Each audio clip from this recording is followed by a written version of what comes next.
দেখেন ভাই কাঠ ভাঙ্গা রোদের মাঝে প্রবাসী ভাই কীভাবে ডিউটি করে।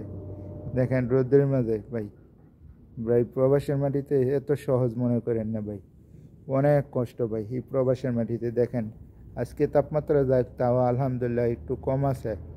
এই যে ভাই কয়দিন পরে শুরু হইব 45, 50, 60, 70 এই রকমের চলবো ভাই।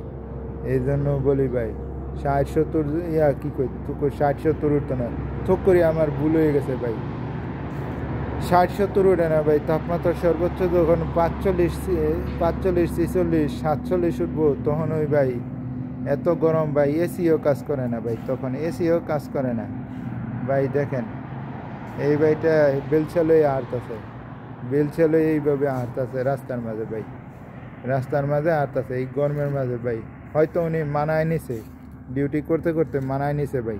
আপনারা স্ক্রিনে দেখতেছেন উনি ডিউটি করতে করতে মানায় নিছে ভাই। এরকম প্রবাসের মাটিতে আসার আগে ভাই 10 বার ভাববেন। এই যে ভাই কত কষ্ট এই রোদের মাঝে ভাই, বলার বাইরে। যারা ডিউটি করে রোদের মাঝে তারাই জানে ভাই প্রবাসের মাটিতে যে কত কষ্ট। এই জন্য বলি ভাই আপনি আসার আগে ভাই 10 বার ভাববে চিন্তা তারপরে আইবেন। দেখেন আজকে হয়তো গরম কম, 2 দিন পরে কিন্তু গরম উঠবো বেশি।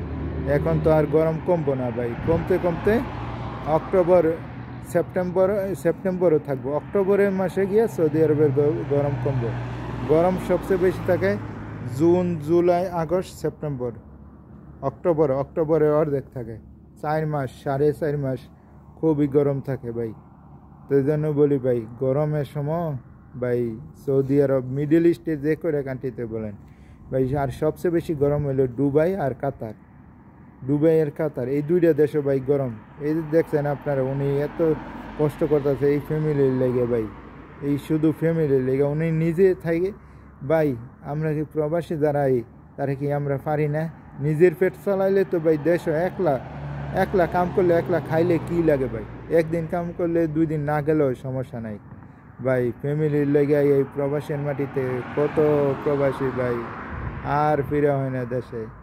আল্লাহ হয়তো রাখে নাই দেশ, যেখানে যার মৌত রাখছে ওইখানেই কোনো না কোনোভাবে ঘুরে যাইতে হবে ভাই।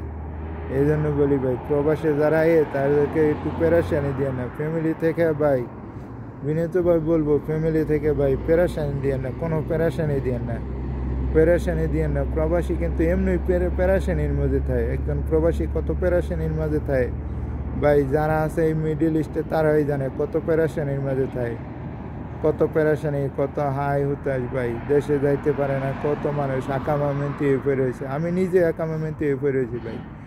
দূতাবাসে দিছিলাম আজকে ভাই কয়টা মাস হয়ে গেছে, প্রায় 9টা মাস, 10 মাস কাঁচাই দেবে ভাই। খালি বলে হবে হবে, কবে হবে ভাই? এত লম্বা সময় কি লাগে জানি না, ওনারাও ভালো জানে। তো আমার ভিডিওটা ভালো লাগলে সবাই একটু লাইক, একটু শেয়ার, কমেন্ট করেন। আসসালামু আলাইকুম, আল্লাহ হাফেজ।